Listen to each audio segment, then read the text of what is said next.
very good morning to all my dear friends. I welcome you once again in part 10 of knowledge series on the model GST law. In part 9, we have partially discussed about the provisions relating to place of supply of services under section 6 of the IGST Act of models GST law. Now subsection 1 to subsection 7 we have touched upon in part 9, and now rest of the sections, that is subsection 8 to subsection 15, we will be discussing in this part. Now before going into the technical discussions of subsection 8 to subsection 15, let me just take your 2 minutes and brush up the provisions of subsection 1 to subsection 7, so that we have a connect from part 9 to part 10, and then from there we will be starting subsection 8 to subsection 15. So my dear friends, subsection 1 was telling that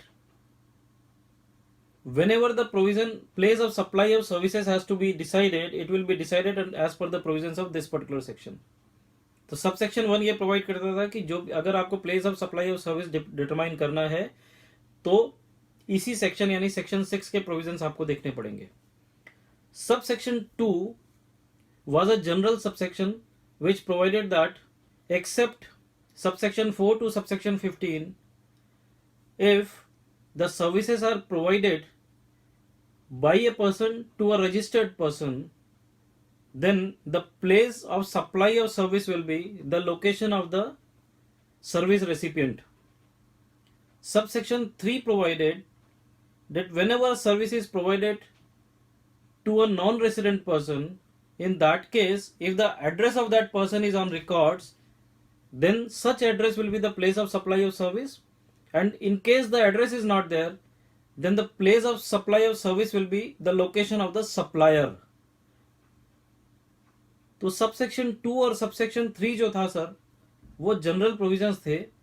subsection 2 में जहां पे आप registered dealer को service दे रहे हो या registered person को service दे रहे हो, वहां पे place of supply of service क्या होगी, और सबसेक्शन 3 में जहां पे आप अनरजिस्टर्ड पर्सन को दे रहे हो.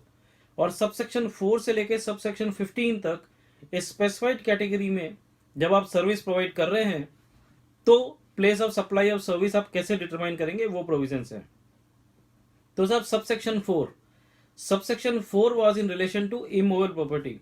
आप याद करने की कोशिश करें, आपने आर्किटेक्ट की सर्विस ली, आपने कंस्ट्रक्शन के लिए किसी को कॉन्ट्रैक्ट दिया, या आपने किसी भी तरीके की सर्विस किसी इमूवेबल प्रॉपर्टी से पर्टेनिंग ली, then in that case the place of supply of service will be the location of immovable property. Now subsection 5 was pertaining to the provision of restaurant, catering, personal grooming, fitness, healthcare services, beauty treatment, etc etc.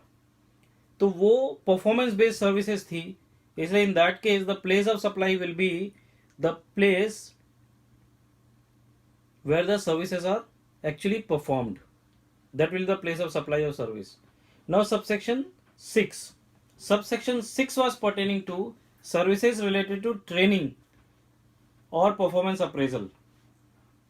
यहां पे अगर ऐसा कोई भी service जो training से related है, in that case again if the services are provided to a registered person, it will be location of the service recipient, and if it is not provided to a registered person, then it will be the location of the service provider or the place where the services are performed. The actual place where the services are performed will be the place of supply of service. Subsection 7 was pertaining to admission of any person or granting of admission to a particular event or amusement park. So in that case also the location of the event or the location of the park will be treated as the place of supply of service. तो सब ये subsection 1 से subsection 7 तक के provisions थे जो हमने part 9 में डिस्कस किए थे. And now it is the time to move ahead and discuss the provisions relating to place of supply of services mention under subsection 8 to subsection 15 of section 6 of the IGST Act. तो साहब आप start करते हैं subsection 8। Subsection 8 of section 6 क्या provide करता है?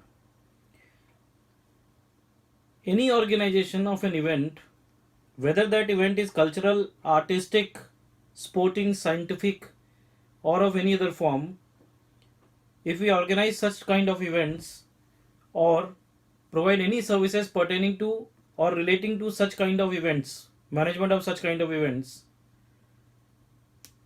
or any ancillary services which are related to organization of such kind of events, then in that case, if the service is being provided to a registered person, the place of supply of service will be the location of the service recipient. And if it is provided to a non-resident person, then the place where the services are actually performed will be the place of supply of service. मैं वापस से repeat करता हूं sir, अगर आप कोई event organise करते हैं या उससे रिलेटेड कोई भी आप सर्विसेज प्रोवाइड करते हैं या फिर एंसिलरी सर्विसेज आप प्रोवाइड करते हैं जिससे वो ऑर्गेनाइजेशन ऑफ इवेंट में आपको हेल्प मिलती है, तो रजिस्टर्ड पर्सन को अगर आप ये सर्विस दे रहे हैं तो place of supply of service will be the location of that service recipient. और अगर आप अनरजिस्टर्ड पर्सन को वो सर्विस दे रहे हैं तो जहां पे वो सर्विस एक्चुअली परफॉर्म हो रही है, that place will be the place of supply of service. This is subsection 8 to section 6। इसी सबसेक्शन में एक इंसर्शन किया गया एक्सप्लेनेशन का, और वो एक्सप्लेनेशन ये प्रोवाइड करता है कि जहां पे ये इवेंट एक से ज्यादा स्टेट में हो रहा हो तो क्या करेंगे। In that case how the place of service, a place of supply of service will be determined. तो उसके लिए सर बोला गया it will be presume that the place of supply is in each state where the services or the events are getting held. जहां जहां जिस जिस state में इवेंट हो रहा है, इट विल बी प्रिज्यूम्ड कि वो हर स्टेट में लोकेशन है या place of supply of service है, and that place of supply will be in the proportion of the value of services so provided in each state. हर state में जिस proportion में वैल्यू ऑफ टोटल सर्विस की जो value है उसमें जिस प्रोपोर्शन में उस स्टेट में प्रोवाइड की गई है, उसी स्टेट तक के लिए place of supply of service वो स्टेट माना जाएगा। But in a case there may be a situation where there is no contract, no such contract कि आपको प्रोपोर्शन पता चले कि साहब यहाँ पे इतना सर्विस प्रोवाइड करनी है, इसमें इतने परसेंटेज करनी है, इतनी इसमें। हो सकता है कि कोई कॉन्ट्रैक्ट ना हो। अगर कॉन्ट्रैक्ट नहीं है तो फिर रीजनेबिलिटी का बेसिस लेना पड़ेगा, and on the basis of reasonability or reasonable basis you will have to find out the place of supply of services for each of the states. तो मैं समझता हूं कि आपको क्लियर हो गया होगा सबसेक्शन 8 में क्या प्रोवाइड किया गया है, ऑर्गेनाइजेशन ऑफ एनी इवेंट और सर्विसेज और ancillary services for the organisation of such events. Registered person को देंगे तो location of service recipient, unregistered को देंगे तो the place where the actual services are being performed. एक एक्सप्लेनेशन है जो बोलता है कि अगर मल्टीपल स्टेट्स में आपने सर्विस दी है तो अगर कॉन्ट्रैक्ट के अंदर है ऐसा मेंशन, तो जिस प्रपोर्शन में आपकी वैल्यू का एक स्टेट सर्विस प्रोवाइड कर रही है, ये माना जाएगा कि उस प्रपोर्शन में उसी स्टेट ने सर्विस प्रोवाइड की है, and to that extend only place of supply of service will be that particular state. और अगर कोई कॉन्ट्रैक्ट में मेंशन ऐसा नहीं है कुछ भी, तो फिर रीजनेबल बेसिस पे आपको स्टेट वाइज डिस्ट्रीब्यूट करना पड़ेगा, और place of supply of service will be each of the state where the services or events are getting held, right. So now let us move to subsection 9, or rather before moving to subsection 9, let us have a example, have a discussion with an example। साहब बैंगलोर में एक suppose registered person था XYZ education centre और entertainment centre. उसने क्या किया, उसने एक इवेंट जो है वाई के लिए ऑर्गेनाइज किया दिल्ली में। बैंगलोर में रजिस्टर्ड है और उसने दिल्ली में एक ऑर्गेनाइज इवेंट जो है वो ऑर्गेनाइज किया।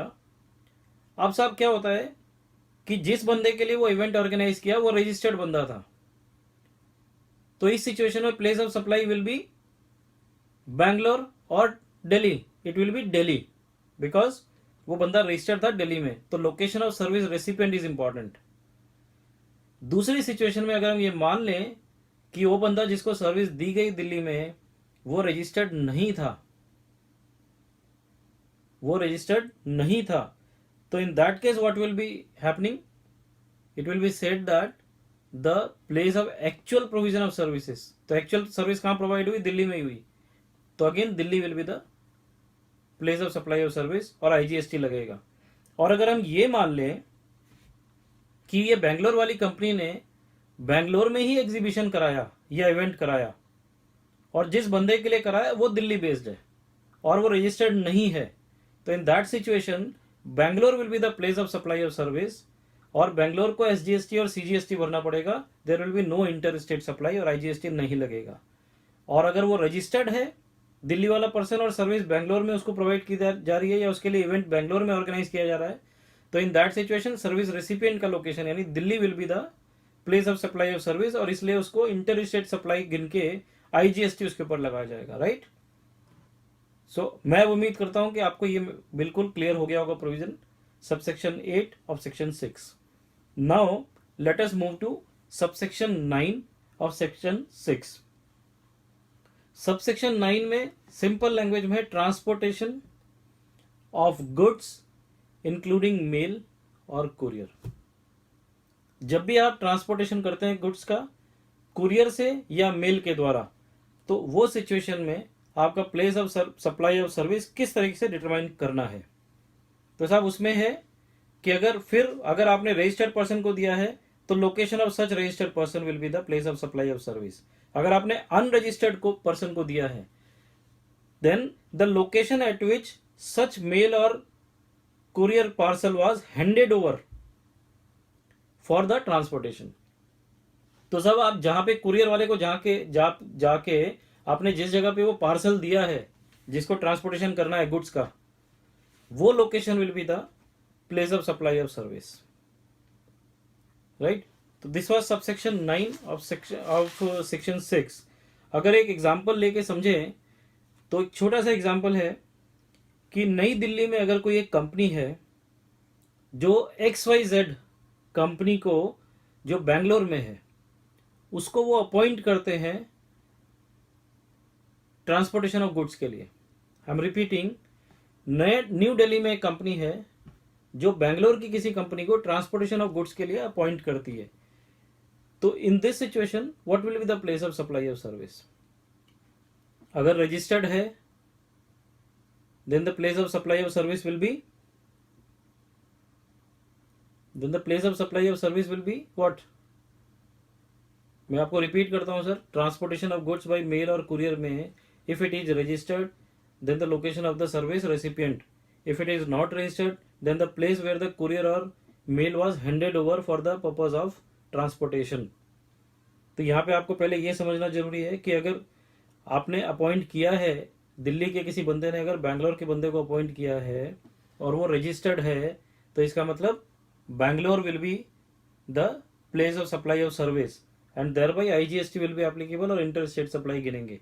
लेकिन अगर वो बैंगलोर का बंदा रजिस्टर्ड नहीं है तो फिर जहां आप कुरियर दे रहे हैं या वो मेल दे रहे हैं वहां ट्रांसपोर्टेशन करने के लिए वो जगह अगर दिल्ली में दे रहे हैं तो फिर Delhi will be the place of supply of services.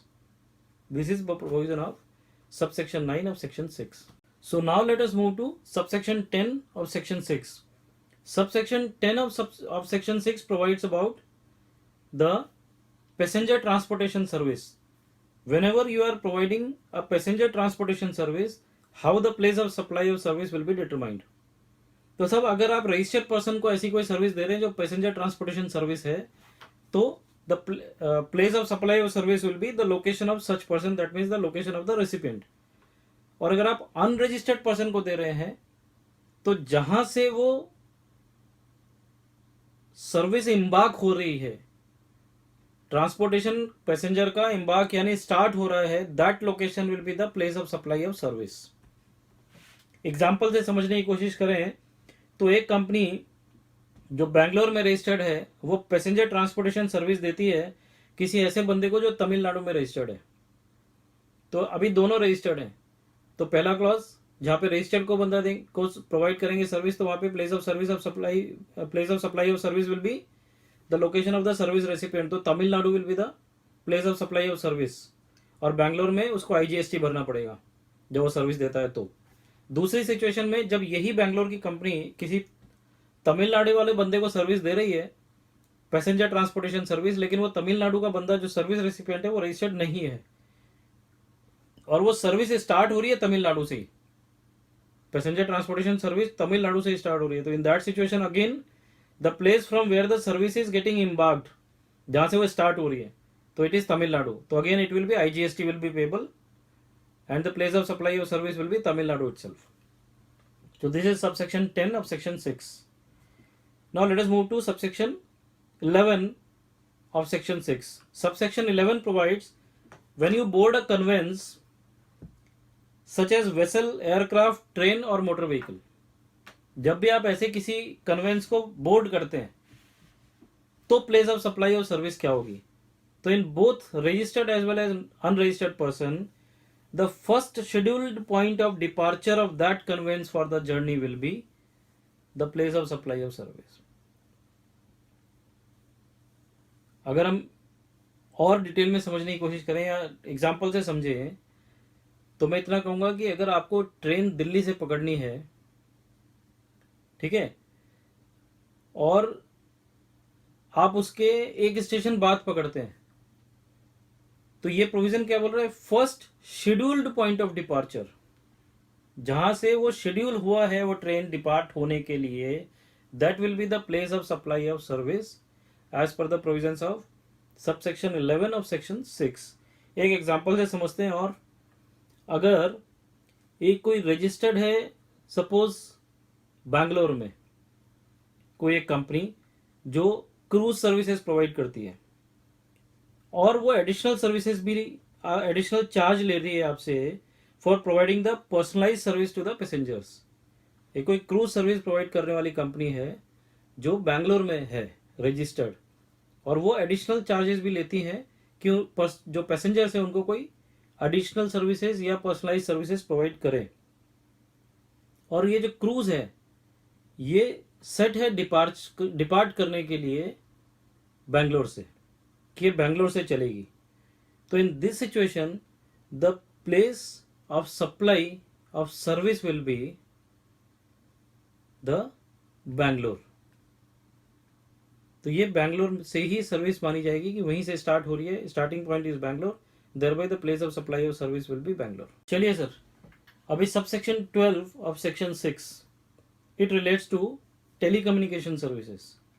Telecommunication services के केस में place of supply of service किस तरीके से डिटरमाइन करेंगे? तो सब 3 पार्ट्स में इसको डिवाइड किया गया है.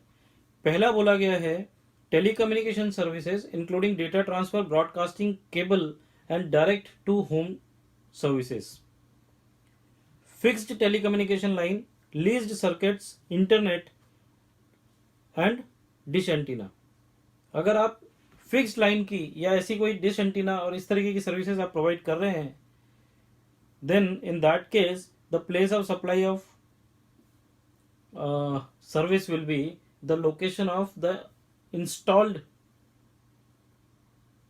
dish antenna और लीज लाइन और landline.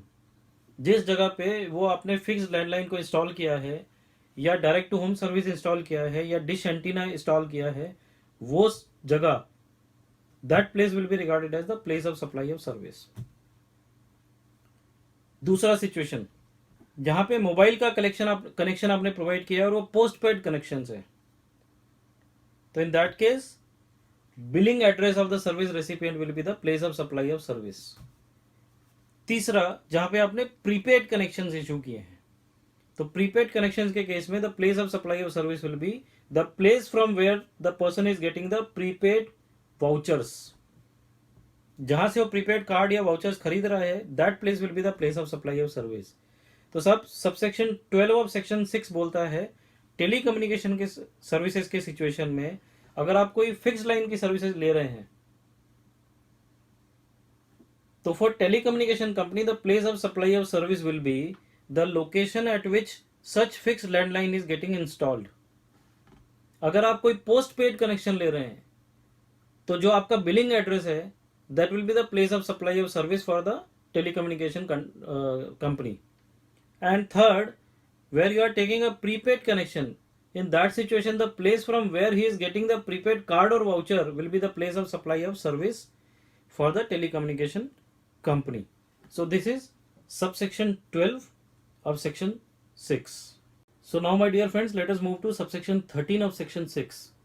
Subsection 13 is related to banking and other financial services including the stock broking service. Banking या other financial services including the stock broking services. इस सिचुएशन में अगर लोकेशन ऑफ सर्विस रिसीवर जो है वो record पे है सर्विस प्रोवाइडर के, तो that will be the place of supply of service. और अगर जो सर्विस रेसिपिएंट का जो एड्रेस है उसका कोई लिंक नहीं है सर्विस के साथ, where the service is not linked to the account of the service recipient, then in that situation location of the service provider will be the place of supply of service. I am repeating again, subsection 13 of section 6 deals with the banking and other financial services including the stock broking services. उसमें अगर service recipient का record service provider यानी service supplier के पास अगर है, तो that will be the location of service or place of supply of service. और अगर जो सर्विस है उसका कोई लिंक नहीं है सर्विस रेसिपिएंट के अकाउंट के साथ, तो in that situation the location of supplier that is service provider will be regarded as place of supply of service. एक एग्जांपल से समझने की कोशिश करते हैं कि एक कोई बंदा है जिसने अपना कोचीन का एड्रेस पुणे में एक बैंक अकाउंट खुलवाया, वहां पे दिया. आई एम रिपीटिंग, पुणे में कोई एक बंदा सपोज पढ़ने के लिए गया और वो है केरला का, तो उसने अपने केरला का एड्रेस पुणे के बैंक में दिया बैंक अकाउंट खुलाने के लिए. अब उसने कुछ सर्विसेज बैंक से ली, तो बैंक को सर क्या लगेगा, बैंक के लिए place of supply of service क्या होगी. हमने क्या पढ़ा, अगर रिकॉर्ड्स पे सर्विस रेसिपिएंट का एड्रेस है सर्विस प्रोवाइडर के पास, तो that will be the place of supply of service. तो इस सिचुएशन में केरला का एड्रेस उसके पास है, तो place of supply of service for the banker at Pune will be Kerala, and therefore it will be treated as inter state supply of service, और इस पे आईजीएसटी लगेगा.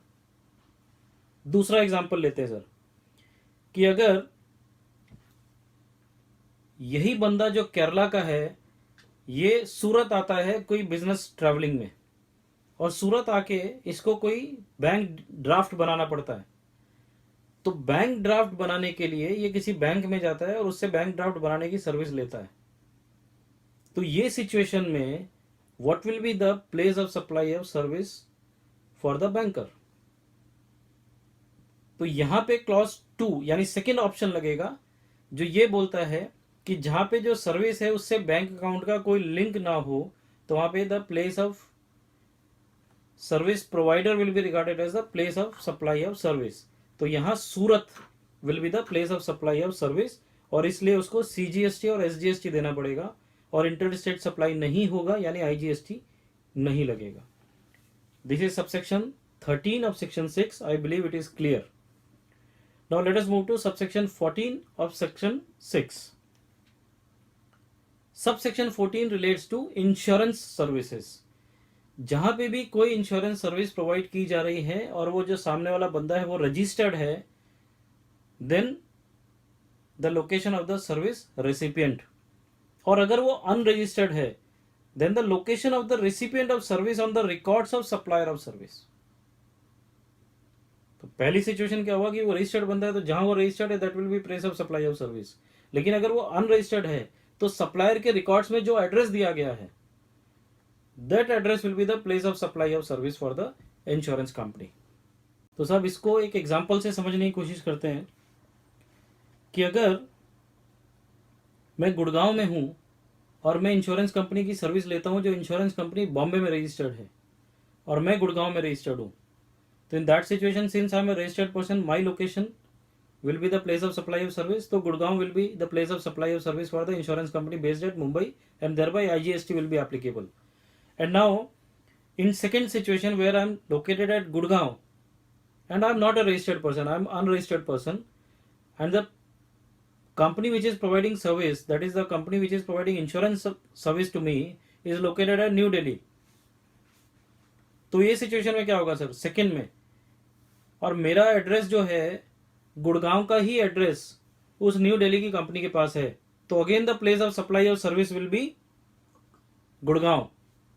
बिकॉज सेकेंड सिचुएशन में क्या था साहब, जो एड्रेस रिकॉर्ड्स पे है सर्विस प्रोवाइडर के पास, that will be the location of or place of supply of service.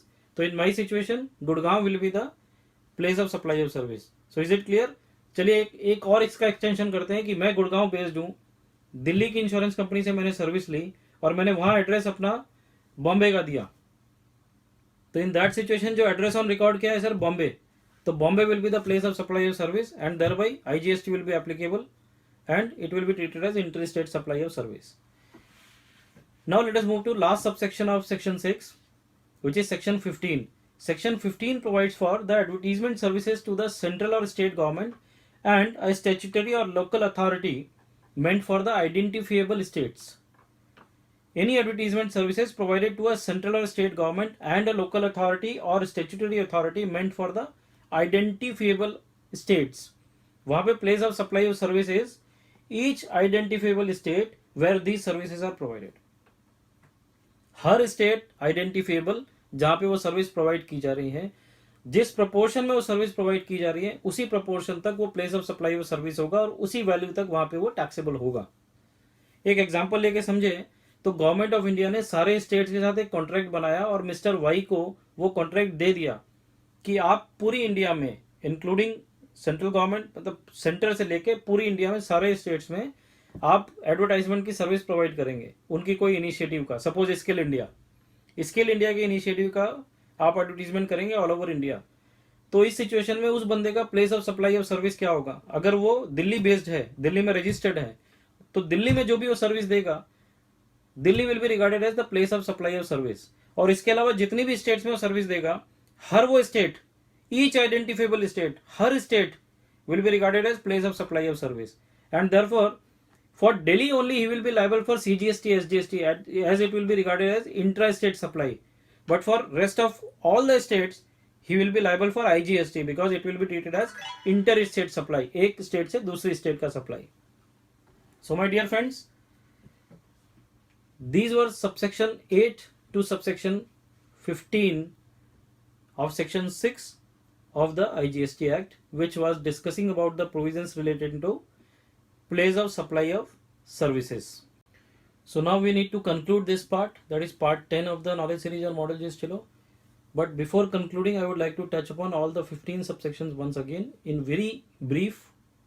Subsection 1 केवल इतना प्रोवाइड करता है कि जो भी place of supply of service को डिटरमाइन करना है वो इस सेक्शन के हिसाब से होगा. सबसेक्शन 2 जनरल सेक्शन है जो बोलता है कि अगर रजिस्टर्ड पर्सन को आप सर्विस दे रहे हैं तो location of registered person will be the place of supply of service.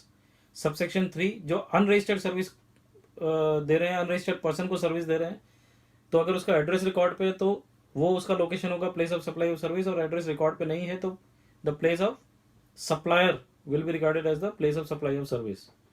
Subsection 4 was dealing with the immovable property, तो जहां पे भी इमोल प्रॉपर्टी लोकेटेड है that will be the place of supply of services. Subsection 5 was providing for the restaurant personalise services like health care, beauty treatment etcetera, तो जहां पे वो service provide की जा रही है that will be treated as the place of supply of service. 6th है जहां पे कोई ट्रेनिंग और परफॉर्मेंस अप्रेजल की सर्विसेज प्रोवाइड की जा रही है, अगर वो रजिस्टर्ड पर्सन को है तो location of the registered person, और अगर वो रजिस्टर्ड पर्सन को नहीं है then in that case the place where the services are actually performed. Subsection 7 was admission to a particular event or amusement park, then in that case the place where the event is being performed or the park is there, that will be the place of supply of service. Subsection 8 था जिससे हमने ये part शुरू किया.